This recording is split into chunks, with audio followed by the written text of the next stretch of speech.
Hey everyone, good morning. Welcome to Daily Drop-In, where we are live every single morning, Monday through Friday, to talk shop and share some positivity. We have some good news for you. There's an epic theme this week, and I'm joined by the one and only Katie Miglin. So you know it's going to be a good conversation with, a little bit of fun banter. Who knows? Yep. Make sure that you fill up your cup of coffee. You're definitely going to want it for this morning's conversation. And feel free to participate in the comments. We always love to see your ideas, your thoughts, let's be honest, green hearts, all the emojis. That's why we're here. It keeps us going every single morning. So we'll be right back as you prepare mentally to get ready for your day.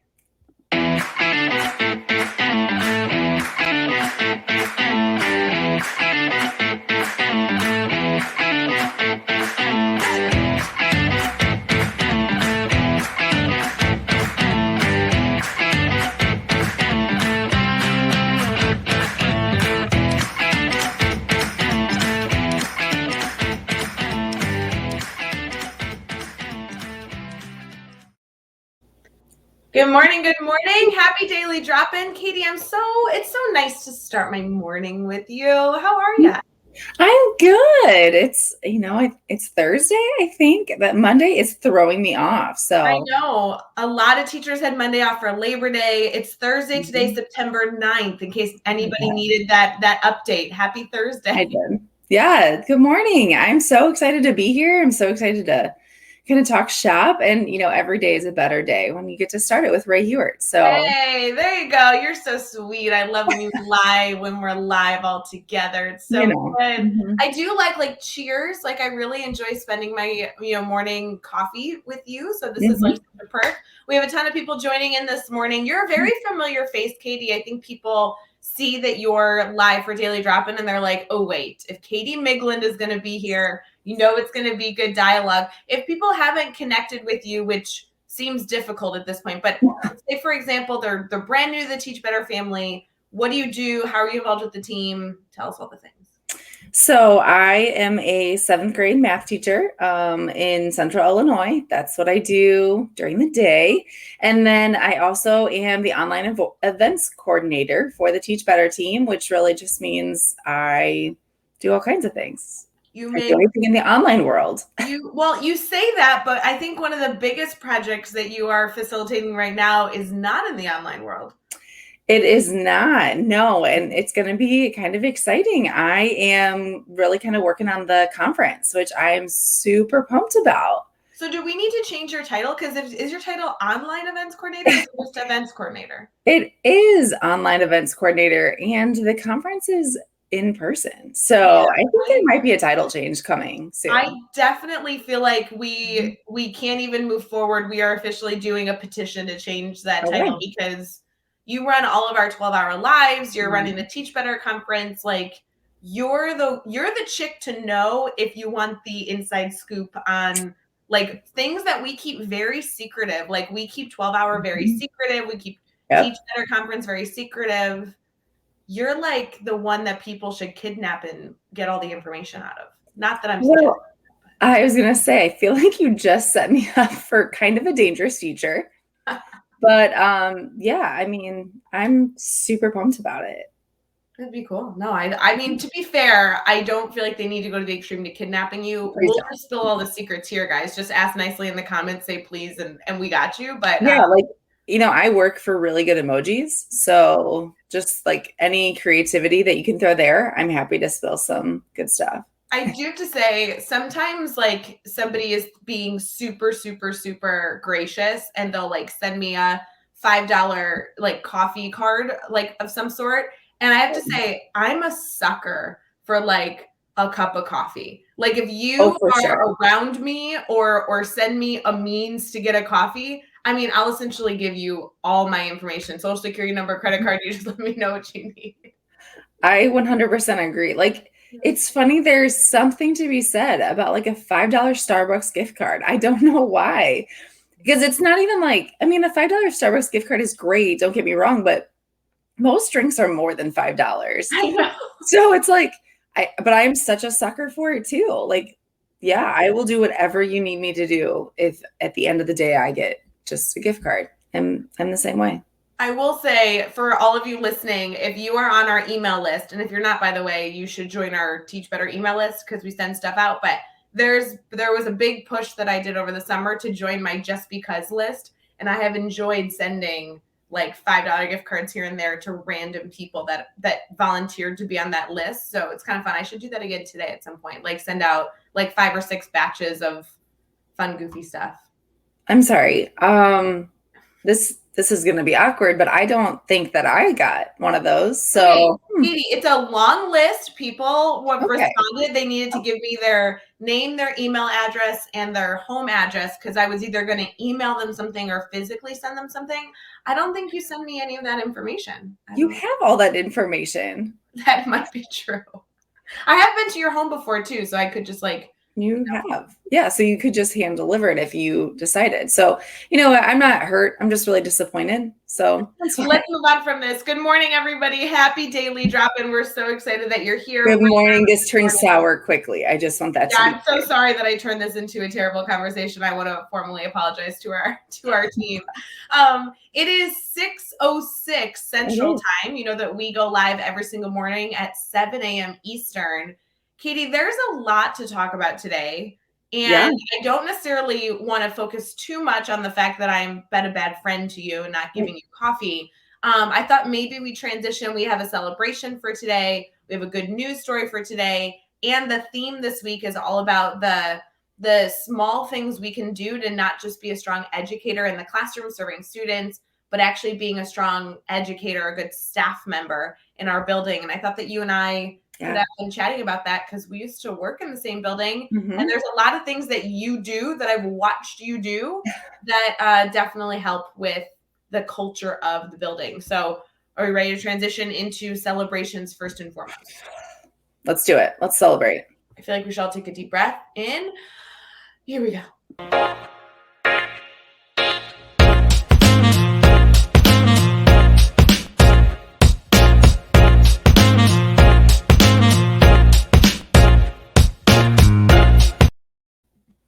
All right, you guys know how this segment works. This is our good news segment where we're able to share celebrations, but also able to share some good news.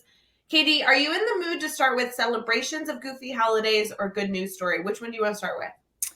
Well, this is exactly what I do for my bell ringer every day. I do both of those things. So I usually start with like happy whatever random day it is. Okay. So let's start with that. Okay, before I do that, now I'm going to segue. How are you doing this in your classroom? Can you tell me logistically? Because that is so cool to hear that you're doing something similar with your students. So how are you doing that? Give me the logistics. So on my board, when kids walk in, it's just like organized on the screen and it's like, what do you need to be doing right now? So it's like whatever, if they need to turn something in, get something, get their space settled. And then it's what's the agenda? And then the last 2 pieces of the screen are happy, like yesterday was ampersand day. And then I have a good news story. And so I teach my first section, I teach math all day, but my first section is writing. So that last column is what's the good news story. And we talk about it and sometimes they'll write about it. Sometimes we just kind of talk about like the feel goods that start our day, but so I just have it up every day just to kind of start with some positivity. So I have to say there seems to be so many holidays every day that we can all just celebrate. Because on Daily Drop-In yesterday, we celebrated International Literacy Day, but I didn't have ampersand day. Like I feel like I was robbed of an opportunity to celebrate. So it is funny. There's literally like a day for everything. Like I think there's like hard shell taco day and then also soft shell taco day. Why do we need separate days? I don't get it. What do you mean? Why do we need separate days? Thank goodness we have separate days. That's 2 opportunities to eat tacos. You're right. I've completely looked at this wrong. You're right. Yeah. Where's your focus? Where's your early. It's early. I'm sorry. It's before 7 a.m. My brain isn't fully functioning. I'll just sit here, listen to your story and drink my coffee. It'll be fine. Terrible. Also, we're doing terrible acknowledging the comments. I apologize, guys. Yes. It's so good to see you this morning. It's a lot to juggle bright and early. There's some good mornings. We have No Millie here saying good morning. So good to see all of you back to school. I love it. Everything is fine. Everything is fine. I love this. It's so good. Yes, this is so this one I feel like is very important. I feel like I need to set an alarm or something this is escalating quickly, sharing student social security numbers, kidnapping, and now we're talking about home addresses. Yep, that is where we've been so far today. So glad you guys are keeping up.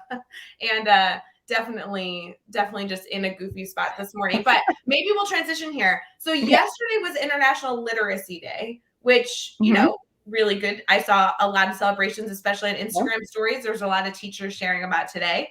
Now we're kind of like flipping content. It's International Sudoku Day. Ooh, seemed cool. Yeah, so, I love that. I feel like that's something that you could do in any classroom, but especially a math classroom, and you teach both writing and math. So both these days kind of celebrate with your kids. You know what's funny is I actually am working on a giant Sudoku board in my room right now. I literally have the pieces.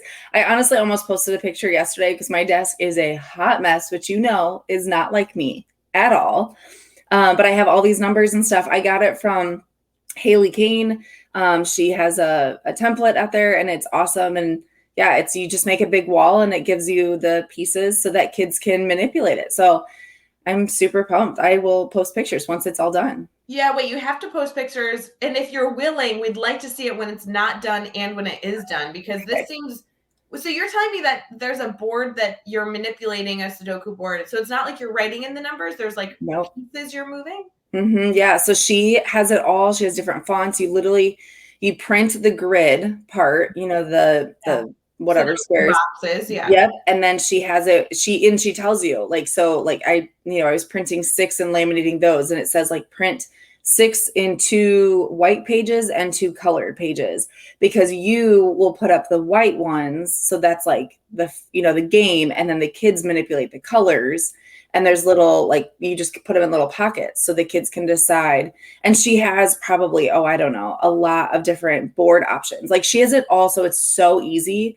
It's just now like the time of laminating and putting it up and stuff like that. So I'm really, really excited. And I'm hoping it's a fun thing, kind of like a brain break, or just to kind of get their, brain moving. So yeah.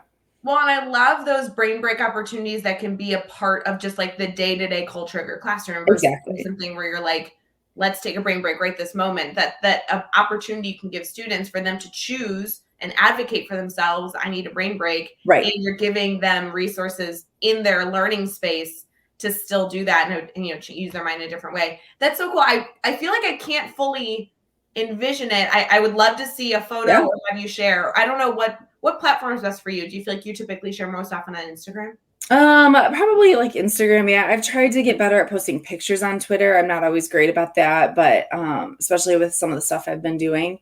So definitely cool to share. I would love to see what that looks like. And I know you have a bunch of people that you really like to check out on Teachers Pay Teachers and use those resources. So I always like to hear what resources people enjoy. Right. There's so much out there. So having those key people that like really produce good products that you really enjoy interacting with, like that's super cool. So So the news story for today is a little bit of a historical twist, which I thought would be a cool addition for us. This is a good news in history segment, which I thought was going to be just kind of like a fun fact to discuss, like what happened this day in history. So it says, what's in a name? Inspiration, one would hope. 230 years ago, the America's capital was named for her beloved first president, George Washington. DC became a famous worldwide for its awe-invoking monuments laid in the community. So they're going through and talking about how the George Washington Memorial was named 230 years ago. It says 15 years earlier on the same day, the Congress officially named the nation, which was a really cool fun fact. And it goes actually through all the different things that happened on this day within history. So there's been a number of different big moments, but one that we can celebrate today is that the George Washington Memorial was actually named. And I didn't know this, but it's surrounded by museums. Like I think I've been to DC. I know I've been to DC before, but not necessarily to acknowledge that all the museums that surround the George Washington Memorial are free admission. So it's kind of this. Oh, I don't think I realized that. Yeah, I thought it was cool that the design, it's going through like the design structure of the monument. The design was not only the physical structure, but actually the blocks around the structure as well, which was very cool. So for those of you that can use that to spark some conversation with students, there's a whole article on goodnewsnetwork.org that kind of goes through the moments in history, especially with this monument. But 230 years ago, that's crazy. Yeah, that is super crazy. And I know I've been to DC. You know, I did the typical 8th grade trip, which I know a lot of our personal students are kind of getting ready for that, you know, starting to sign up. But I mean, you know, it's like that was a trip where it was led. You know, I followed the group. So yeah, that's super cool to be able to like experience all that for free. No, I totally agree. And I think that was last time I was in DC too. I think I went in 8th grade, and I don't know that I ever have been back. There is a conference that I'm excited to be in attendance for, hopefully next year in DC, that has an affiliation with the nonprofit that I support. So I might head that way next summer. But there's a lot of different beautiful museums, monuments, I mean, everything in between in DC. I'd love to go again as an adult and actually explore and take some different appreciation than I did as a student. Right, exactly. You know, in 8th grade, I'm sure my priorities were a little different than they would be now. So I think it would be really cool to just kind of experience that. And yeah.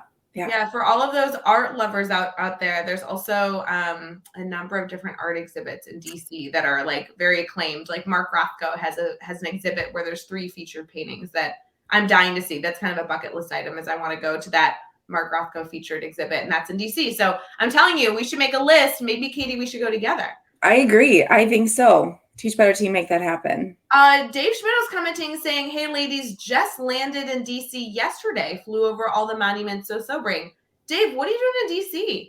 What's going on? Yeah, and how like fitting is that? Thanks, Dave, for flying there so that we'd have something to talk about today. We appreciate that, Dave. If there's any way that you could take a picture of the George Washington monument, we'd really appreciate that. That was named 230 years ago. We would really love if you could take a photo representing the Teach Better family celebrating this moment in history. Very cool. Wow, that'd be super cool. Yeah. Katie, I know that we have a number of things we could talk about in history, especially for this week, especially with the 20th anniversary of 9/11 coming up on Saturday. However, I do want to make sure we also touch on our theme, our topic for the week, because we are constantly evaluating the work we're doing as teachers and how that also translates to being strong educators within the whole ecosystem of our school. So we're in transition here really quick. And if we're able to touch back on that 9/11 element, we will. Otherwise, I do want to make sure that we get to that tomorrow for all of you tuning into Daily Drop-In, to make sure that we are celebrating all the different elements of the week to ensure that we are supporting you not only as an educator, but also with the work you can do with students. Katie, are you ready to transition into our brainstorm bank conversation? Let's do it. All right.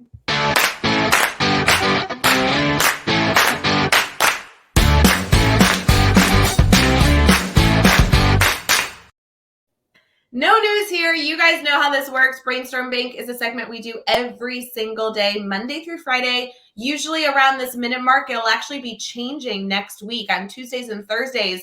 We are changing it up, and we'll be doing Brainstorm Bank before our good news segment, really to make sure that we're hitting that full hour, giving you a dynamic experience of not only discussion through educational dialogue, but also through those good news, fun stories that we're able to bring in. So if you are somebody who always likes to tune in for Brainstorm Bank, on Mondays, Wednesdays, and Fridays, it will be our second segment. But on Tuesdays and Thursdays, it's actually going to kick off our conversation. So please keep an eye out. Plan your alarms accordingly. Katie, Brainstorm Bank is a time where we are obviously taking questions live. It's an intentional moment where we're like, hey, do you need anything? But we also have a theme every single week. And this theme is something that is hard to explain, but really important. Can you give me your thoughts on this concept of good teacher versus good staff member? Well, I think it really comes down to, you know, the definition of like an educator. And yes, you're a teacher in the walls of your classroom or whatever space you teach in, but it's more than that. And I think this is something I'm pretty passionate about, because I am a true believer that it takes a village. And I know that saying oftentimes is around parenting, which is very true. But I think it also is true in a school, and you can't have, you can be a really great teacher, but for me, I only have kids for like 45 minutes. And then those kids leave. And I think you can do whatever you want in those 45 minutes, but that's just a snapshot of the whole day. And so it's, how are you contributing to the bigger picture? And how are you contributing to that school as a whole? And how, you can all work together to achieve the common goal. Yeah, I think that the concept of evaluating the definition of a teacher is a wormhole of a conversation. I Oh, mean, absolutely. truly, how many of us got into this profession really envisioning that moment where you were a student sitting in a desk facing the board in front of you, and there was an adult standing in front of you discussing something and maybe showing you a visual of a topic, right? And Yep. that was kind of the vision of a teacher. Now we hope for that image to be the minority in what a classroom looks like. A classroom as a holistic learning environment looks so different, right? And in a perfect world, a classroom is loud and dynamic and has multiple modalities being used, and students are facing all different ways. Obviously, safety first with COVID, but like this dynamic element of like collaboration being a focus and everything else. Now we're kind of layering in this additional conversation of, yes, but does a teacher only do work within those four walls, or is it bigger than the four walls of the classroom?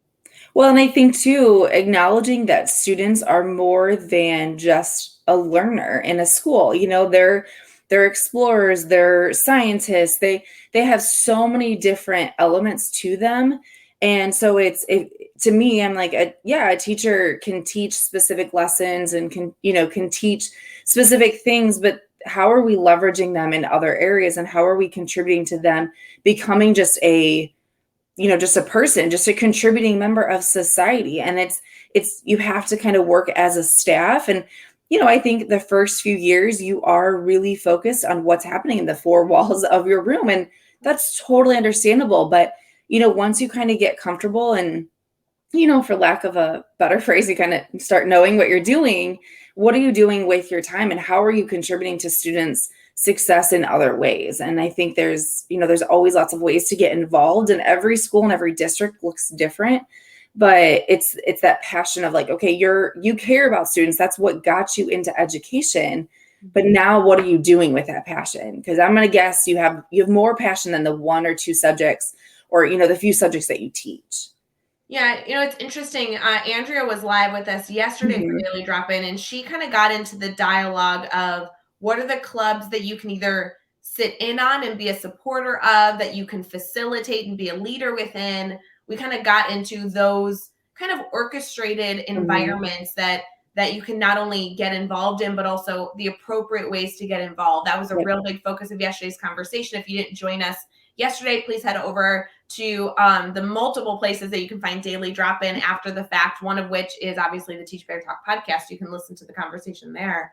But this is kind of interesting because you can actually contribute to the whole school environment simply by being present in hallways, by greeting, your neighbor differently. Those are less formal opportunities, but still contributing to that same common goal as well. And I've seen it all year. I know we've only been back for a few weeks, but in our building, we have arrows that are, direct students down for COVID, for safety. And our kind of the teachers that were in our general area, right where you used to be, we kind of talked, and, we noticed it was a constant problem, kids using the wrong way, which was a safety concern. But it took all of us coming together to send the same message to the students in our area, so that we were on the same page. And I felt like it was early on, we identified that as a problem and we worked together.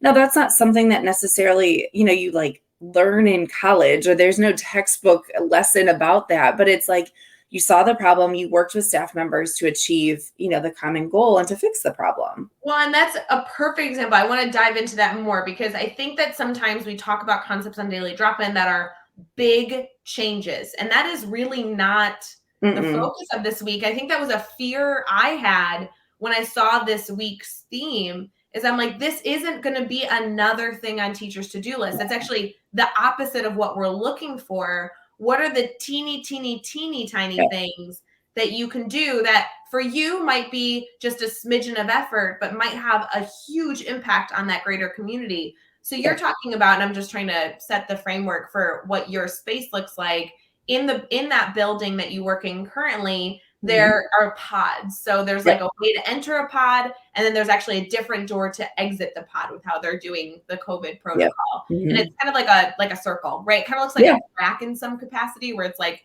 you can go around this whole circle.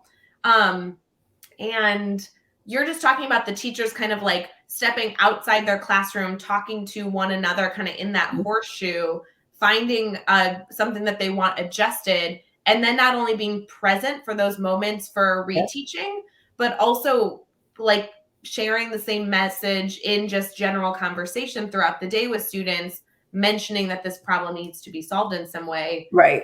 That's just a minor adjustment. Right. And it took 2 minutes, and I'm super lucky. I'm very blessed with staff that I work with. I feel like everyone has always that common goal, and from being in our building, everyone's looking to achieve the same thing. And so it took about 5 minutes at most. And now we know, like, everyone agrees that the kids do need to follow the arrows. That isn't a last year thing. And I feel like it's just made it smoother, and the kids are starting to get used to it. And what I like, and, I say this kind of jokingly, but I like that I'm not the only bad guy. I'm a rule follower to an extent. So to me, I'm like, the arrows are there, so let's follow them. But now we're all kind of saying the same thing. And it's not coming to the students like, oh, that's a crabby teacher. It's no, that's the rule, and let's just enforce it and kind of move on. So it's nice that was a quick thing and it's fixed. And that happens, all the time, but it's being intentional. You have to make the choice to have that conversation.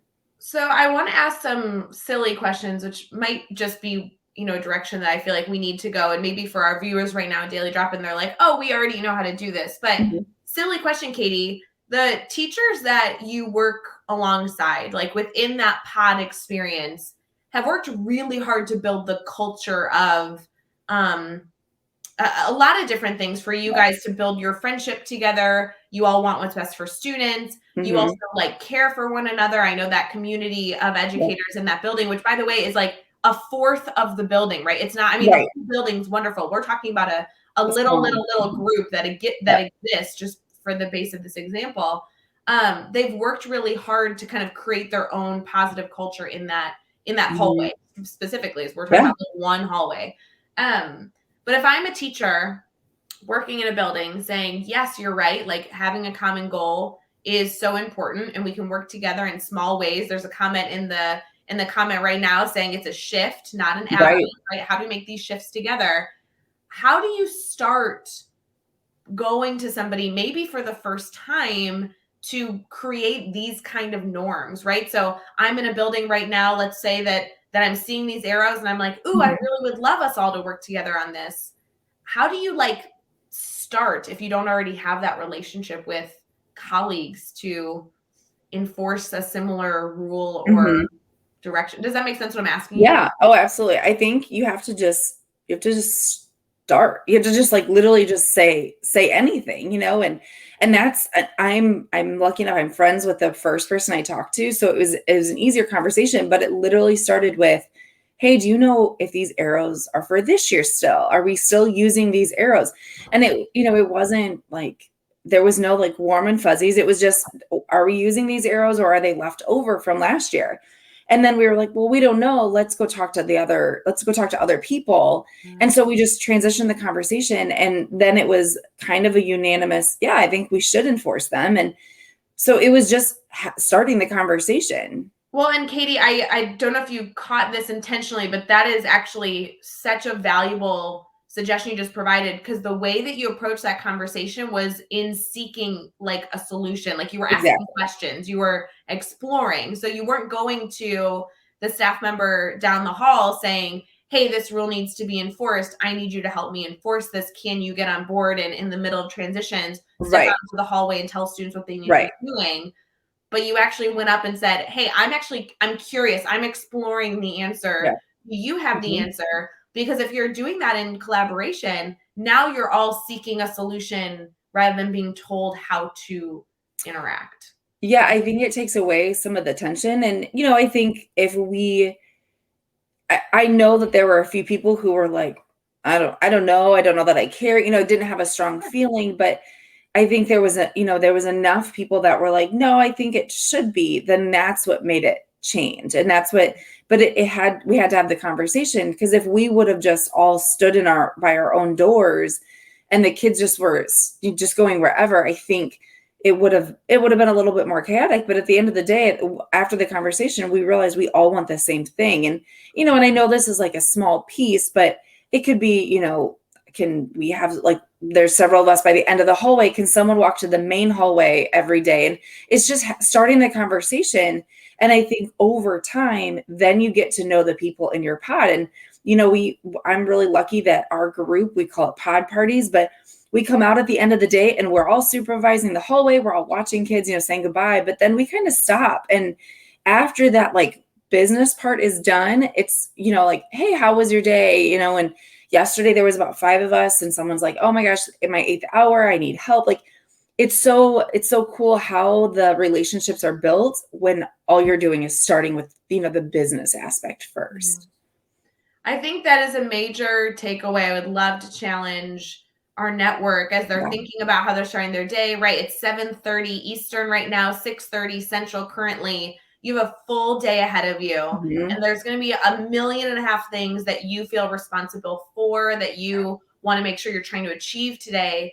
If you could put one element of your day in a question format to somebody else, right? Like going up and striving to be a learner, having somebody share their opinions or insight with you, that's such an easy, warm lead to fostering a relationship and being a problem solver in community with others. I don't know that I ask enough questions day to day to not just students, but like to my colleagues to foster those relationships. Dave Schmitto, who I know was in the comments earlier, is constantly asking questions. And that is a skill I need to be better at. Because sometimes when you're going to somebody, it's easier, it seems more efficient to be like, here's what I need done, right? Yes.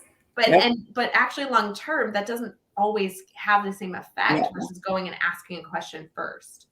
And even getting to know people, I am not great. I know this might sound kind of surprising, but I'm not great at, like, introducing myself to complete strangers. Like, I'll say good morning, but I'm going to keep walking. I'm very much like sticking to my list in my head of, like, what do I need to accomplish? But there was a staff member, I passed her every single day. And I was like, okay, I've passed her every day. She's pretty close to my room. So one day I literally was like, hey, did you email me yesterday about a student? And I knew she was an interventionist. And I honestly wasn't sure. I had gotten an email from a person I hadn't met before. And she was like, no, I'm not, but I'm such and such. And so we were able to start talking just simply from that. And I was like, oh, well, this kind of worked out, because I was really just wanting, I in my to-do list, I was like, I need to get information about this student.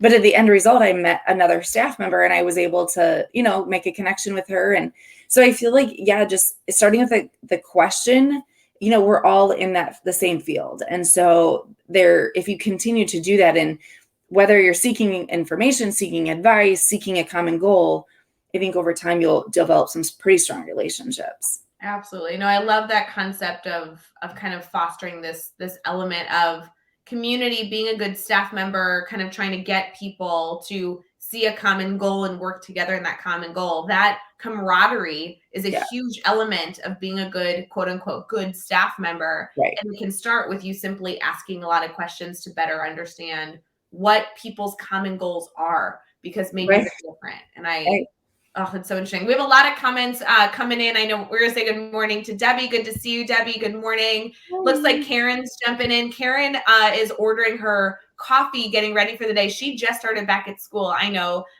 recently. So, Karen, we hope that you're having a wonderful Thursday morning. Cheers to your coffee friend. We love you. Good to see you.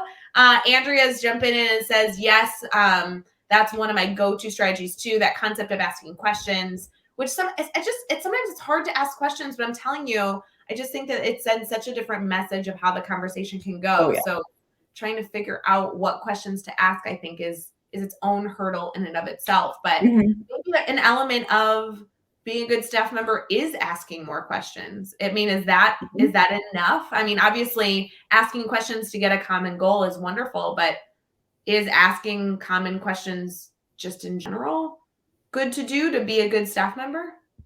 Yeah, but I think you have to have the right mindset. You have to be okay with what you might get as an answer, because it may not always be what you want to hear, which is very hard for me. Yeah, wait, okay, tell me more about that. So I'm going into the school building and I'm thinking, okay, I want to be a good teacher, a good classroom teacher, but I also am going to make an intentional effort today to be a good staff member for not only my students, but I'm going to be a good staff member for my colleagues and for my leadership team. I'm going to come in, I'm going to be my best that I can be. You're now telling me that there's some questions that are maybe not good to ask. I don't know that they're not good to ask. I don't think that I think the idea of like, there's no dumb question. Okay, can we say though, there are dumb questions, right? There are. 1000%. No, we say that, but come on. Yes. And I don't know who started that phrase, but it's kind of a big fat lie. Can we do a little challenge early this morning, getting your brains thinking? For all of you in the comments, we're going to get back to this topic, but really quick, can you put in the comments that question that either students or colleagues or parents or leadership ask that you're like, now hold on, I'm going to answer that, but that's a dumb question. Mm-hmm. Yep. My favorite is when people are like, do you have time for this? And I'm always like, well, I mean, no, but because it's you, because of what you're asking, like, I'm going to make time. But when people are like, but do you actually have time for this? Like, what does that mean? I mean, of course I have other things I could do, but I'm going to make this a priority. I know I do. It's like a general, like, well, can you do this? And it's like, well, I want to say no because my capacity is pretty high. However, you just asked it and you want a different answer than what I want to give you. So yeah, well, maybe that's what makes some questions like terrible, dumb questions where they ask you something where you're like, that my answer is different than what you want to hear, but I'm going to nicely tell you what you want to hear. Right. Uh-huh. All right, yeah. I'm going to wait to see some comments. I want all of you, I'm going to challenge each and every one of you joining us, even if whether you're live with us currently, or if you're listening to this after the fact, or even if you're listening to this as a bonus episode of Teach Better Talk podcast, screenshot that you are watching or listening to this segment. And we want to hear that question that people have asked you before that you're like, that's a dumb question. Uh-huh. All right, let's go back to this. So you were saying that there's no dumb question, quote unquote, which is not true, but that there's questions that if you're going to ask something, you need to be prepared to hear the answer. I think that is a good, important life lesson in general, is that you really shouldn't, or you have to be careful asking questions that you don't actually want the answer to. Well, I think there are so many times that we ask a question because we are not necessarily seeking the right answer, but we're seeking a result, that we have in mind. I mean, every question you ask, you probably have somewhat of an answer in mind. And I think it's a hard pill to swallow when you get something that you weren't either prepared for or something you didn't want to hear. And that can be in all areas. It can be, something small. It can be something big. I know it took me a really long time in education to realize, like, there are systems in place to help students. And, you sit in a meeting and you're like, in my head, I'd always be like, okay, I want this needs to happen, this needs to happen, this needs to happen.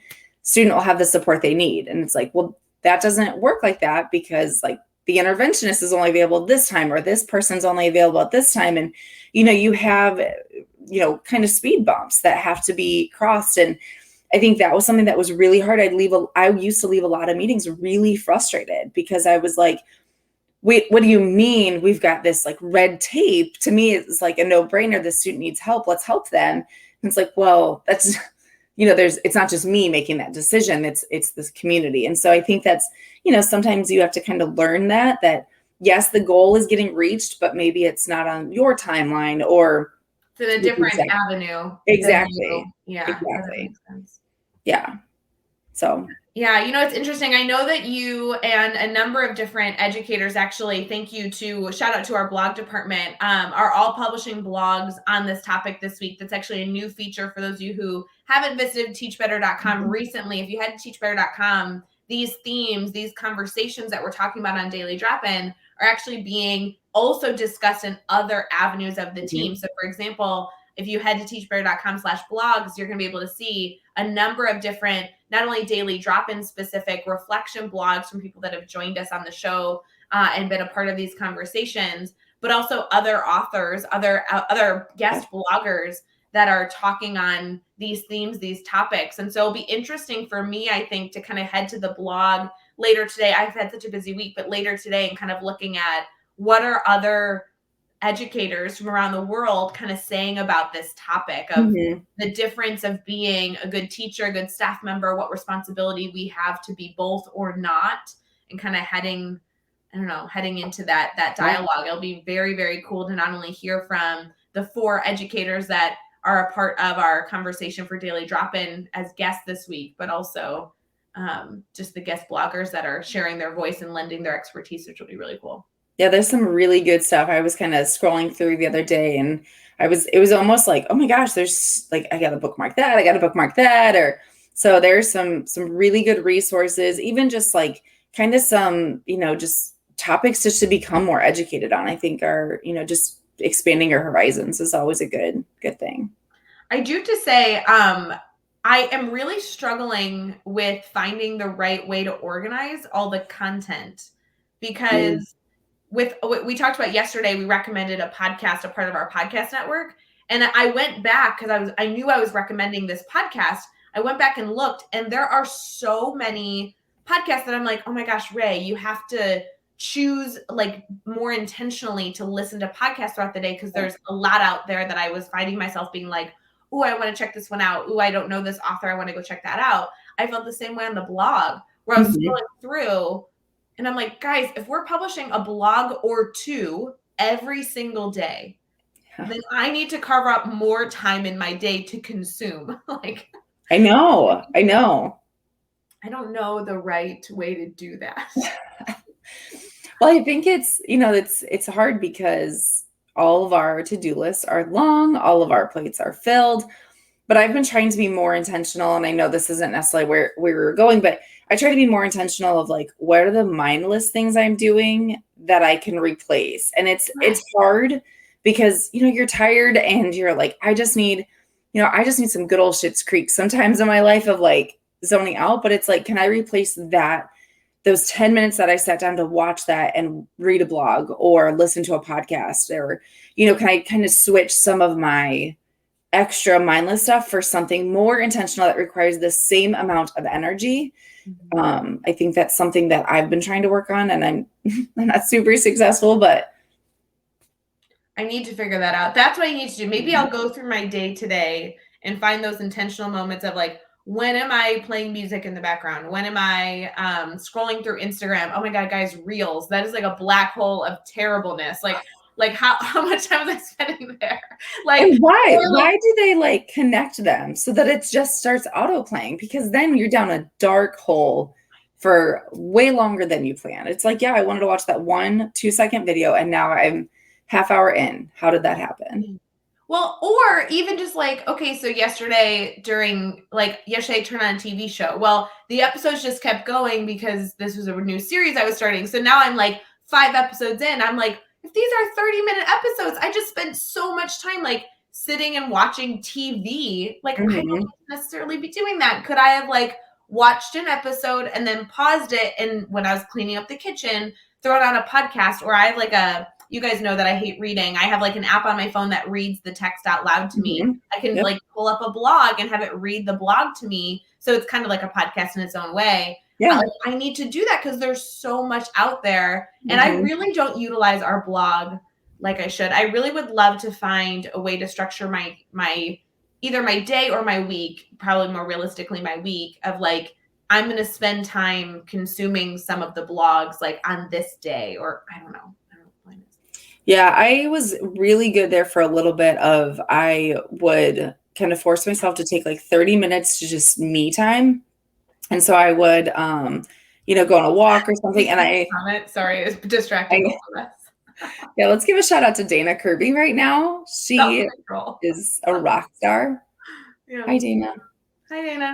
But yeah, just like going on a walk or doing something that it's like, I'm investing in me and, whether it's Teach Better podcast, whether it's a Teach Better blog that's being read aloud, like just what are you doing to kind of fill your own cup, but also have a purpose? I like how Karen said in the comments, she has a morning meeting with herself for PD. I think it's great. It's like a good, good kind of way to just invest in yourself in a positive way. I also like the mentality behind this. This comment literally, for those of you who are listening and not watching the screen, it literally says, Karen says, I have a morning meeting with myself daily for PD. That to me, that would totally work for me because it would be like an intentional thing on my calendar being like, right this moment, Ray, you're in a meeting, which I feel like that's how I operate. And in this meeting, here's your agenda item. Like, hello.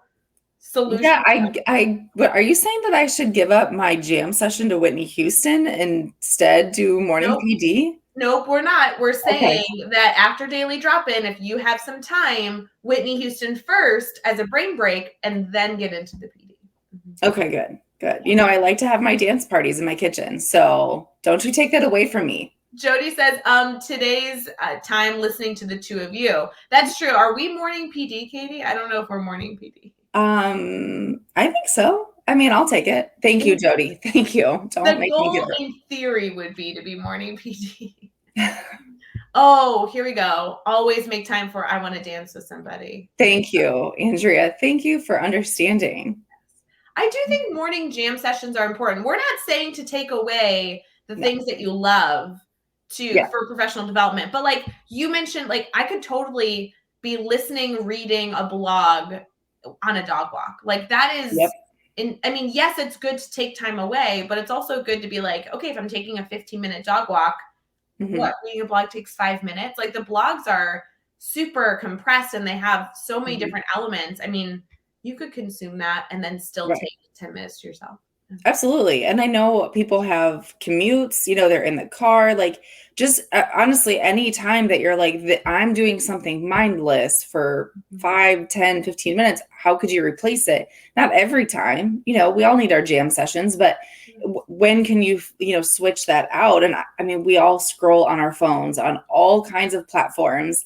And we all, I mean, let's all admit it. We've all gone down the dark path of you're like, I thought this was 5 minutes and it's been 35. But it's like those moments where you're like, I could replace 10 of those minutes to listen to something, read something, do something that will help me grow as a person.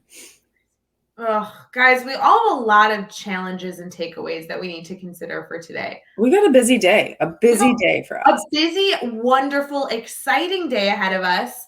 You are not only going to go be the all-star educator you were already intending to be today, because that's happening regardless, but you're starting your morning with PD because you're tuning into the daily drop-in. So round of applause for all of you. You also are going to walk into your day and have a goal of asking more questions, which is really, really, really wonderful. And hopefully you can spend 5 minutes, 10 minutes, then choosing to hear from other educators' perspectives by reading a blog at teachbetter.com. Or guys, let's be honest, there's a lot of places for educational blogs. You don't have to go to teachbetter.com. Like, yes, there's a blog or 2 or 3 that's published every single day over there. But to be honest, like, Edutopia. I love reading blogs from ASCD. There's tons and tons and tons and tons of places to go learn from other educators, and that's really what this comes down to. It's not about you replacing your Instagram reel wormhole of chaos that you were planning on going down, because we support those crazy moments. But sometimes we need a good dark hole of just mindless, time burners. But can you go learn from someone else? I love it. Wait. Is it picture day today? It is not, but... Why is Dana commenting here, use those 10 minutes to think of a picture day outfit? So in our building, picture day is not picture day in its traditional sense. In fact, there are more and more staff members that are in full-on costume. So Dana Kirby last week was taking her picture, and I walked up and there are certain things that have to go off the plate, and coming up with a costume, I'm all about a costume, but there's a lot of pressure for you to have a good costume that's going to go in a kid's yearbook for life. And Dana Kirby, she rocked hers. Last week, her costume was fantastic. I really hope that she posts a picture when it comes out. But all morning, you were literally running into people who it's like, oh, that's a picture day outfit. Yeah, that's not what I had in my elementary book, but. So you're saying that teachers have on picture day, rather than getting dressed up in their most favorite blouse or button-up shirt, Yes. they are getting in like Halloween costumes, and it's tradition, you're saying, during picture day. Yes, it started with I think when our building opened, it started with a few staff members that knew that they would be next to each other in the alphabet. So they would do stuff like one like put her hair like this, and then it like carried over a bald guy's head. And so it started with that, and now it has literally like transformed where it's like I felt like a minority, and I smiled and had like a normal shirt. Like I was like, hi, I'm a normal teacher. But I mean, our whole team one time dressed up as like ghosts and zombies, and I mean, it might have, Kirby, I don't know, but it's gotten intense. It might have started with our team, but and then the best is like the photographer doesn't know what to do with it, because they take 1,000 pictures of kids that are just like, and then you have a zombie sit down, or you have a cowboy, or one of my team members was a hockey player that had a black eye and a missing tooth. Like people go all out, and it's always so funny because the yearbook, it's like, this is the staff. It's just normal. Okay, that's awesome. And I just want to say, Kirby, you have my personal phone number. You need to text me a picture of what your outfit looked like, whether it's you in the outfit or what inspired the outfit. I have to know, because I'm not waiting for that picture to come out. I am demanding a text message right now, and I will hold up my phone until I get it. I am waiting for the text. Come on, Kirby. Come on, Kirby. We have a lot of good comments. I do love, by the way, I know we got off topic here and we have to wrap this up, but I do love like Beth Moore tuning in, saying that she's listening to Daily Drop-In in her car. Like, it's so fun that you guys choose to spend your morning with us, or even if you're choosing to spend your afternoon with us, like because you're listening to this after the fact. We just are so happy that we can be here to be a part of this. And she just texted me. Best day ever. Oh my goodness, the shenanigans on this show. Katie, do you have anything special going on for you today that you're excited to walk into? I mean, it's bright and early in the morning. You're going to head to school here in just a minute, and you're going to be working with your students. How's life? Oh my gosh, today is kind of a crazy day. We have a different schedule. We've got advisory. I am working on blogging with my students, which is fun that we talked about it this morning. My students are writing blogs. So we've got that. I've been doing a lot of manipulatives in math so that they learn how to collaborate with each other and kind of, persevere. And so we've been talking about some of those things. So this week has been so fun, but man, am I tired at the end of the day. So I'm grateful it's Thursday, but I'm excited to get this day started. And yeah. Well, and for the teacher that needs to hear it, we'll just take an intentional moment. Don't you feel like shorter weeks are the hardest weeks?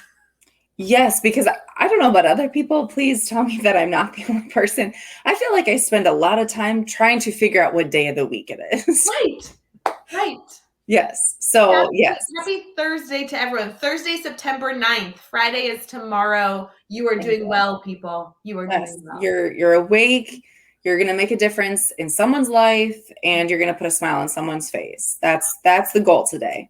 Yes. Katie, you put a smile on my face. Thanks for joining Daily Drop-In. Well, thank you for having me. It is always a treat to start bright and early at 6 a.m. with Ray Heward and the Teach Better family. I always love, the comments kind of fuel us. Not that our conversation doesn't, but it's always kind of fun to just see who joins us in the morning and get our day started, get me some energy. Because, at this point, usually I would be doing someone's hair or getting a small human dress. So this feels more purposeful.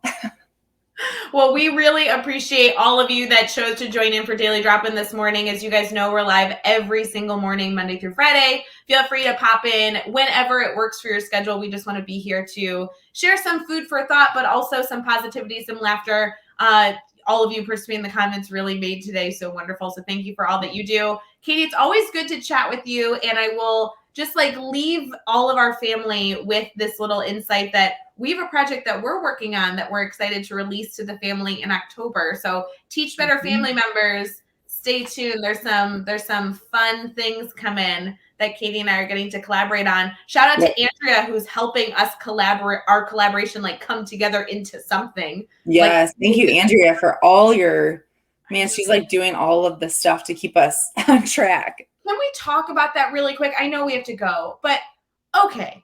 I worked a full day yesterday, and then I woke up this morning at 4:30 in the morning to like 3,000 messages from Andrea about this project that we're talking about. Yep. And I don't understand like when she got this done. Like when was she working? I don't either. She's amazing because I felt like I was working late and it was like, like 9 o'clock Central Time. So the fact that I also woke up to the same thing, I was like, she is magical. Yeah. Andrea, we're putting a rule in place that you can't work like past a certain point because waking up, I literally woke up and was like, I must be dreaming. Like, there's no way that I went to bed late. There's no way Andrea did work after I was asleep. And there was like a million messages. I know. I was so impressed. Andrea, you're amazing. You inspired me to like be more productive after my own kids go to bed. So thank you for the motivation because tonight might look different because of that. I'm so glad that you're able to share the positivity in that. Andrea, I'm the opposite. Shame on you. Stop working. Cut it out.